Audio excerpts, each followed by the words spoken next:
What's happening, good people? Welcome back, welcome back, welcome back. How we doing? How we doing out there, y'all? Let's run this music back a little bit because I like the beginning. I like the way it sounds when it comes on. All right, let's get back to the story. All right, this is Bajillion 115. Bajillion 115. I'm starting to get a little curiosity out there in the streets. People are starting to ask me, "Hey, man, you writing a book? You writing another book, man?" I'm like, "Yeah, man, I'm writing another book. What's happening?" "Well, what's the name of this?" Normally what I would say is, I can't tell you the name yet. I don't really have a name yet, but I'm telling them now. It's Bajillion. And they'll ask me, "But who?" Bajillion. "But what?" Bajillion. Like $1,000,000,000. Give me $1,000,000,000, And that's all I need to live a happy, carefree, blissful, tranquil life. If I had $1,000,000,000, my great, I can keep saying great, y'all, grandkids can live a happy, tranquil, blissful, peaceful life. That's called generational wealth. Generational wealth, y'all. That's what we're aiming for. But not this story. The Bajillion in this story doesn't pertain to money. It's not money. It's microorganisms, y'all.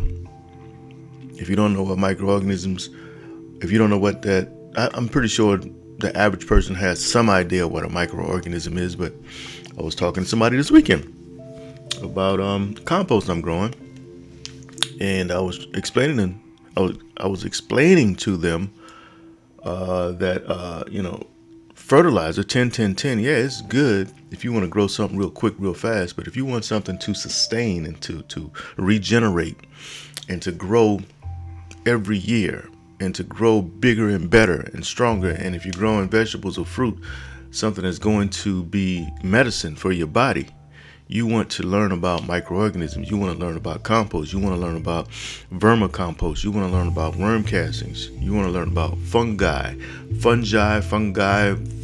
or whatever, however you pronounce it. Fungi. I call it fungi because I can remember that.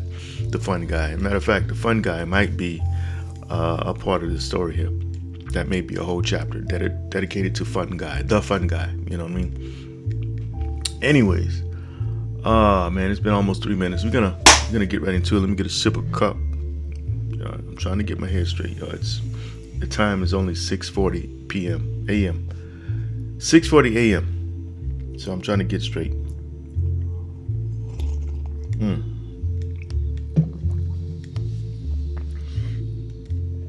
think I'm gonna be all right. Excuse me. Both Lupe and Gloria got the hint.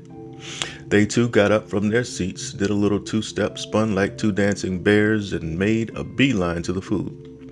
Back at the table, Suge was feeling some kind of a way. Hungry as a hippo, mouth salivating with anticipation, he was finally going to put something in his belly.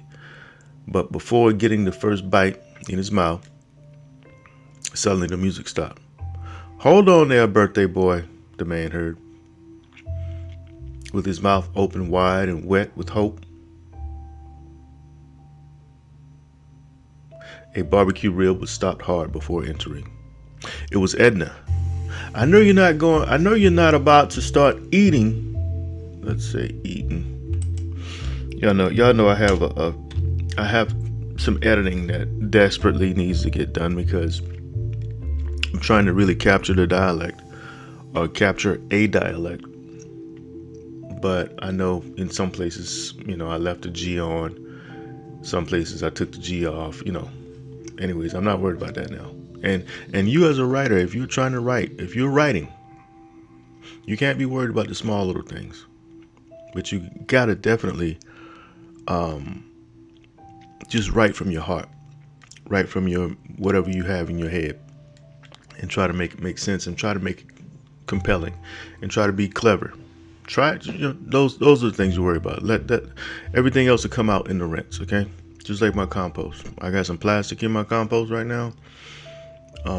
And I'm not worried about it. As a matter of fact, if you're into gardening and you're into composting, I'll tell you one thing I'm noticing. They say plastic takes 1,000,000 years to break down. Not all plastic. Not all plastic. Going back to those microorganisms, you got some microorganisms we have no idea about, and I can almost guarantee you, in my compost, I'm finding some plastic that I take out and I pick up in my hand. I look at it, and it just falls apart. So that means it's degrading. What is degrading this plastic, y'all? It's the microorganisms. And I used to, I'm talking like I've been doing this for decades, but I've only started my big compost pile maybe 5 or 6 months ago, maybe 6 months ago, 7 months ago, maybe 5 or 6 months ago.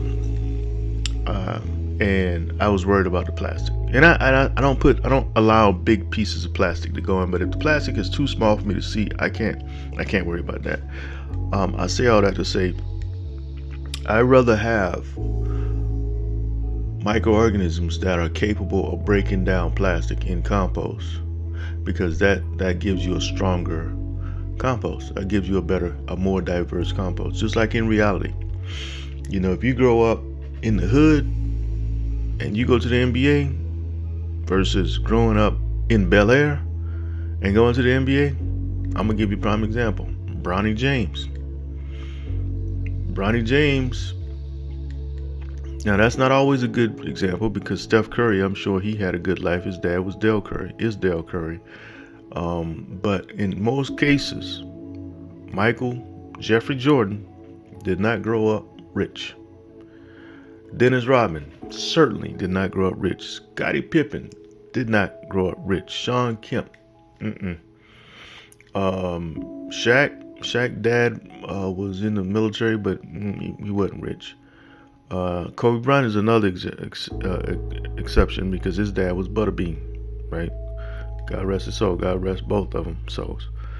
But in most cases, if you grow up in hood, I'm trying to, correlate this with the compost. If you grow up in the hood, you got some plastic on the ground, some dirt on the ground. Not dirt on the ground, but you know what I mean. If you grew up a little bit rougher around the edges, you're gonna perform better in the NBA or NFL or Major League Baseball or rap or act, whatever. If you grew up with a little bit of stress. So I'm pretty sure that this compost that I'm making now, with a little bit of trash in it, once I take it through the sift it out a few times, rinse it, all that stuff will get left behind if it hadn't been broken down already. And I took entirely too long to explain that, y'all. Let's get back to the story. But this story is about bajillion microorganisms, right? So it pertains to it. It was Edna. I know you're not about to start eating before blessing the food, she hollered across the room. Huh? Suge said Suge, eyes curled up to the crowd. Lupe and Gloria paused. Okay. Lupe and Gloria paused while loading their plates. Let me see, I wrote a note over here. What's the note say? Mention soon the spirit thing. Have it hypnotize the crowd. Okay. Lupe and Gloria paused while loading their plates. Of course not, said Suge. I was just checking the temperature.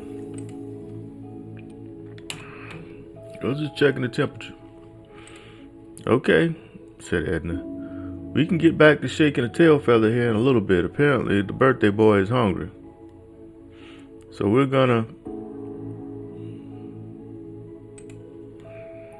going to bless the food and eat first. Where's the rest of the party goers? Where's everybody else?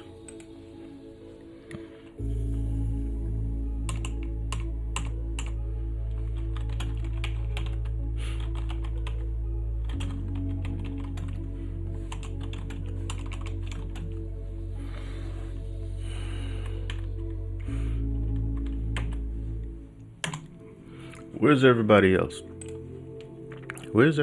Okay. As the music continued, Jacob, in his impaired mind, was finding everything fascinating. Things he'd seen his entire life were now the most intriguing. were now the most intriguing to simply stop and stare. Simply stop and stare at. In the kitchen, he found his sister. He found his sister Sonia, and her friend Lily. By the intense looks on their faces, they were engaged in heavy conversation. Despite this fact, Jacob interrupted with a joke. "So what you got cooking, bad looking?" he said to his sister. "Just some dog food for you," Sonia snapped back. "Whatever, stick woman," Jacob followed. "I'd rather be a stick than an elephant, than a baby elephant." "What are you talking about? I'm not even fat. This is mostly muscle, girl." The boy showed his biceps. "Muscle? Okay. You just keep telling yourself that." All right. So now we're going to make this, let's go back, y'all. Let's go back. Come on. Travel back. We're going to make this black now. We're moving forward. Okay. But Lupe and Gloria got the hint. They too got up from their seats, did a little two-step, spun like two dancing bears, and made a beeline to the food. Back at the table, Suge was feeling some kind of way.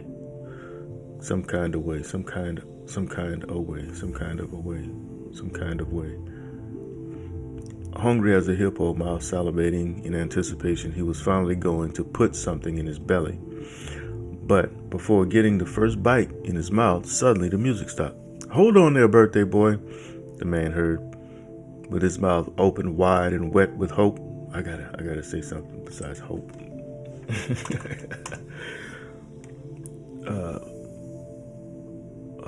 With his mouth open wide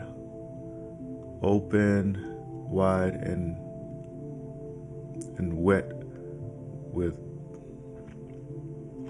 anticipation.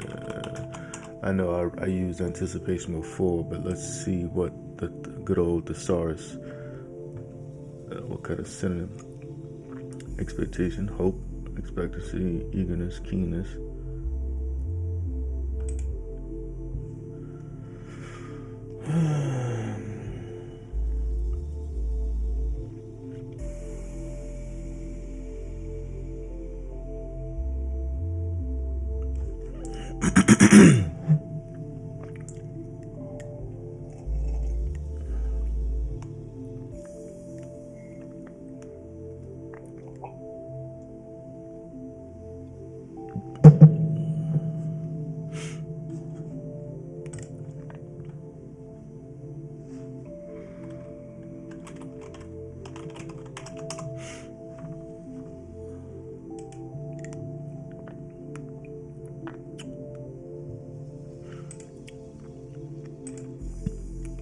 With his mouth open wide and wet.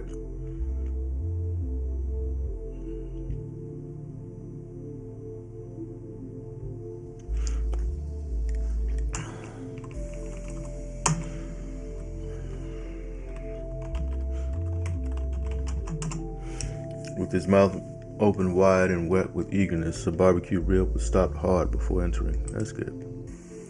It was Edna. "I know you're not about to start eating before blessing the food," she hollered across the room. "Huh?" said Suge, eyes curled up to the crowd. Lupe and Gloria paused while loading their plates. Let's say froze.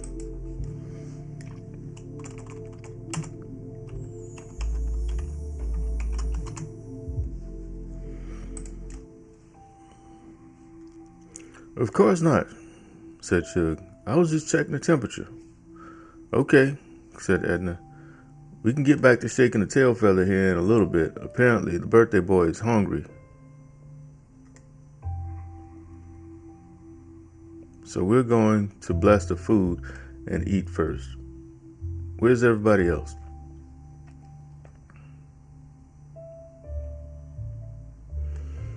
As the music continued, Jacob, in his impaired mind, was finding everything fascinating. Excuse me. Things he'd seen his entire life were now the most intriguing to simply stop and stare at. In the kitchen, he found his sister Sonia and her friend Lily. By the intense looks on their faces, they were engaged in heavy conversation. Despite this fact, Jacob interrupted with a joke. "So what you got cooking, bad looking?" he said to his sister. "Just some dog food for you," Sonia snapped back. "Whatever, stick woman," Jacob followed. "I'd rather be a stick than a baby elephant." "What are you talking about? I'm not even fat. This is mostly muscle, girl." The boy showed his biceps. "Muscle? Okay. You just keep telling yourself that." Alright, now this is going to be green because we're going to continue on down the road, y'all. We're going to keep on ease-oning down the road. I'm about to get me a little bit of water. Put in me gut.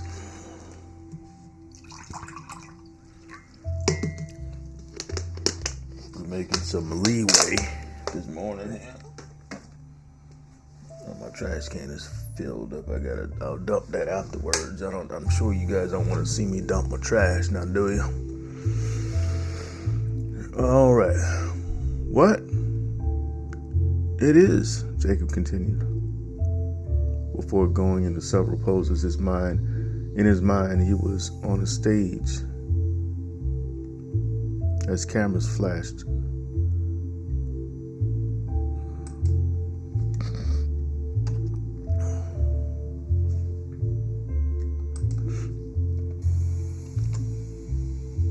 What? It is, Jacob continued. Before going into several poses, in his mind, he was on a stage as cameras flashed, doing his best impression of a bodybuilder. "You heard me. Elephant," his sister enunciated. Halting the argument was the sudden sound of a pot coming down hard on the countertop. "Oh, hey, Ma. Me and Jake were just talking about..." Sonia tried explaining, but was cut off mid-sentence. Never mind what you all...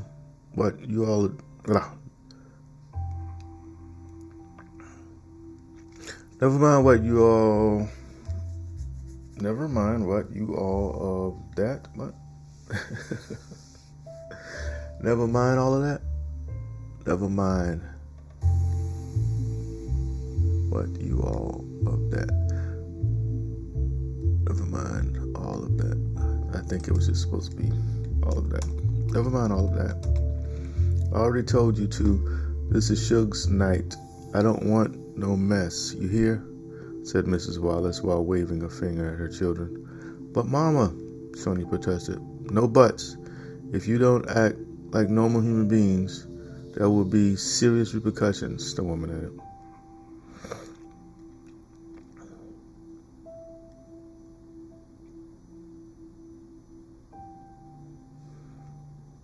I was just... Jacob started singing.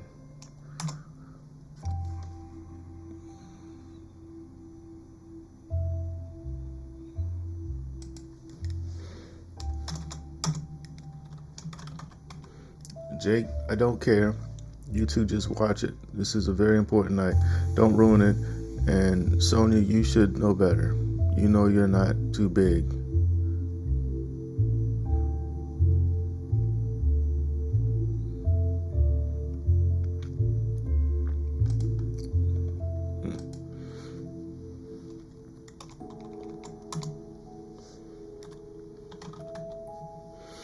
Too big for what, Mama? Too big for what, Ma? Too big for what, Ma? Sonia asked smilingly. You just keep playing games and I'll show you what in a few minutes. The large woman returned her daughter's smile with a smirk of her own. I haven't been spanked since grade school, and with Her friend Lily bearing witness, she mumbled, "Whatever," as though any physical disciplinary action at this point in her teenage horror-afflicted life was absolute fiction. As both mother and daughter continued going tit for tat, Jacob realized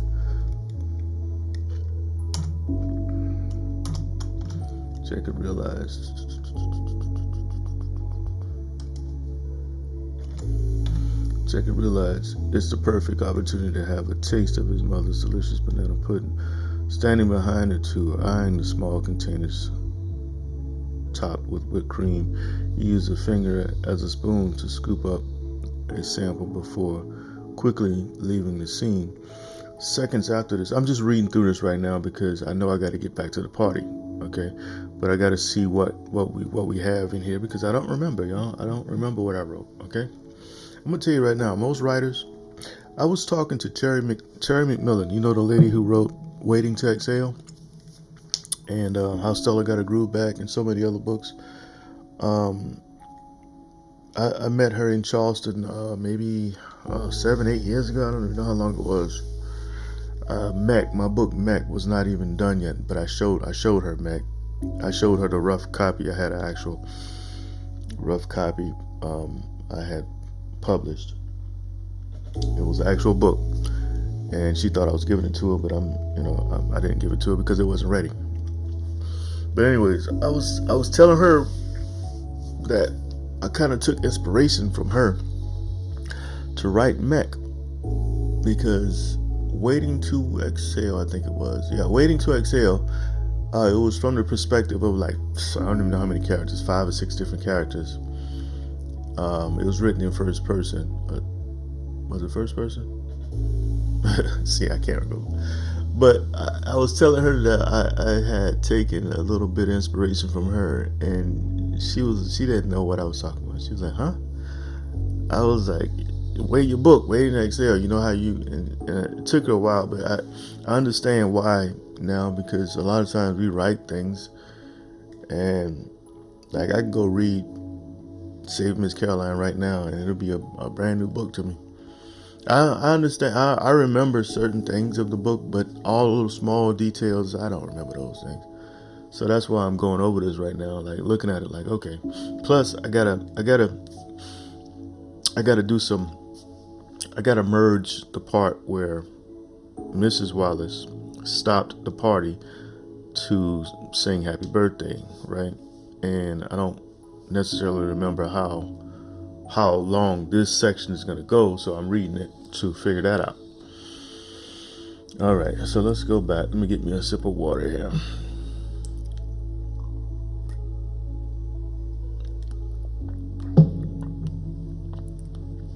As both mother and daughter continued going tit for tat, Jacob realized it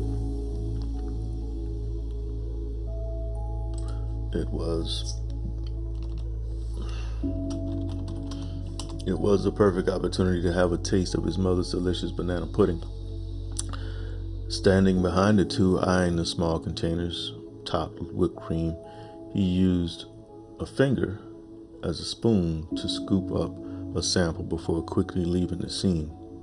Seconds after his escape and with her back turned, Mrs. Wallace asked, "So son, how was the fishing trip?" Okay, so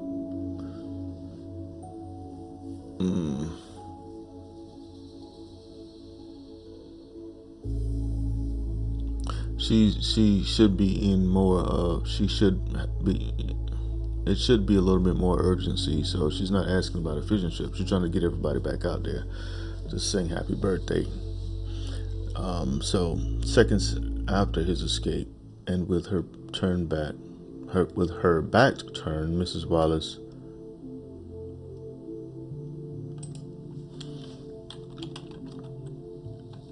I keep saying insist. I've used insist about 200 times already. Insist that they all go out to not sing Happy Birthday, but to bless the food, to go out and It's crawling on my neck. I think. There's sugar ants in here or something. Yeah.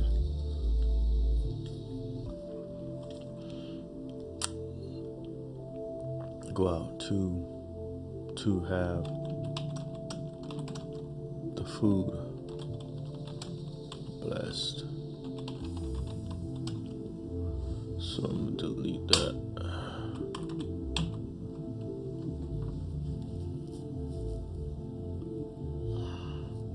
Seconds after his escape, and with her back turned, Mrs. Wallace insists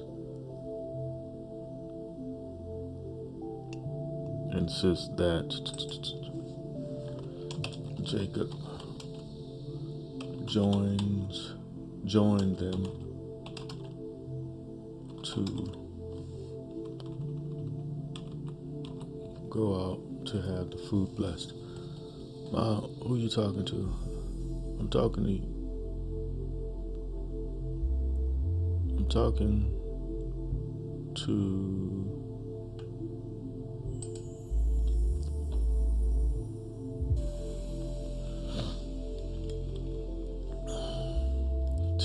you two and your brother, girl, she replied without thought. You mean the little thief who just stole a taste of banana pudding before running off? Huh? Jake, the woman turned to see no one behind her. Yeah, so he left. Why didn't you all tell me something? Got me in here talking to myself. Looking crazy. Man, Lord help me. I don't know what I'm going to do with these ungrateful children of mine. Okay. Entering the garage. Oh my goodness. Lord have mercy. Alright.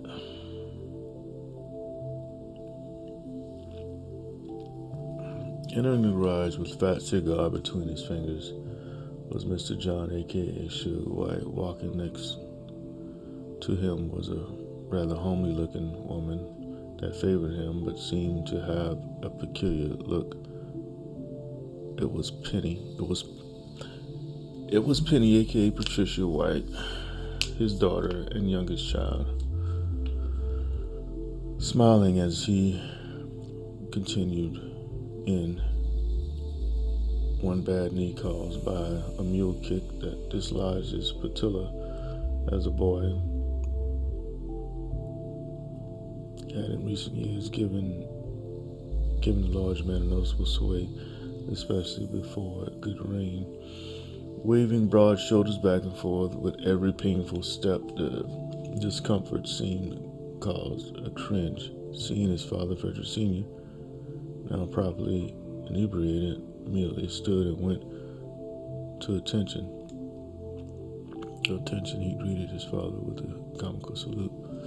Boy, if you don't sit your stupid ass down, the burly man said discreetly.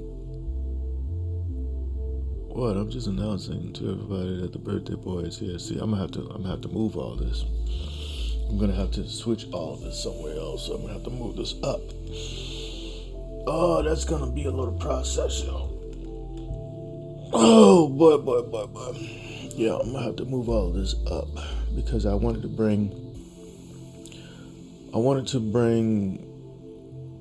his daughter to the party. I was trying to fix. See, I don't remember this, y'all. I don't remember. I don't remember any of this. People probably looking at me right now like, how do you mean you didn't write this? Yes, I wrote this. I wrote this not that long ago. Let me tell you when the last time I looked at this. I got a note here. The note should have a date. Oh, this was 3 years ago. That's why I don't remember it. Damn, time is flying, y'all. Goodness gracious, this is 3 years ago? Oh my God, I wrote this 3 years ago, y'all. January 19th, 2022 is when I wrote this section. Okay, well, that's not how to spell by. Maybe buy a bottle of Appleton rum, research the taster, I don't know what this is, y'all. Let's go ahead and delete this. But no, I'm gonna leave it. I'm gonna leave it. But I need to edit. I can't have this. Let me see if it changes the date. Nope. Research the tastier via YouTube. I don't know what that means. But so yeah, it was 2 years ago. That's why I don't remember it, y'all. 3 years ago. Today is February 26, 2025. So this is 3 years and a month since I visited this section. That's why I don't remember it. But I do know I'm gonna have to move this section. It's been 30 minutes. Ah, man, oh man, oh man, oh man. God, Jesus. Lord, be with me, God. This is writing, y'all. Writing can be so, it can be scandalous.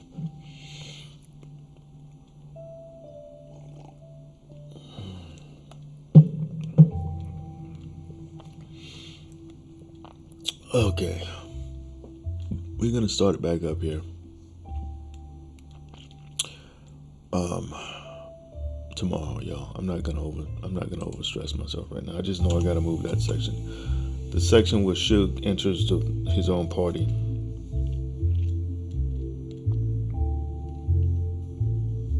Yeah, I'm gonna have to move that.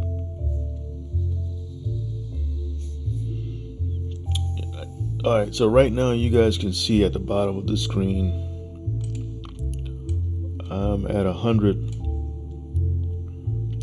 I'm at 110 pages, 28,757 words.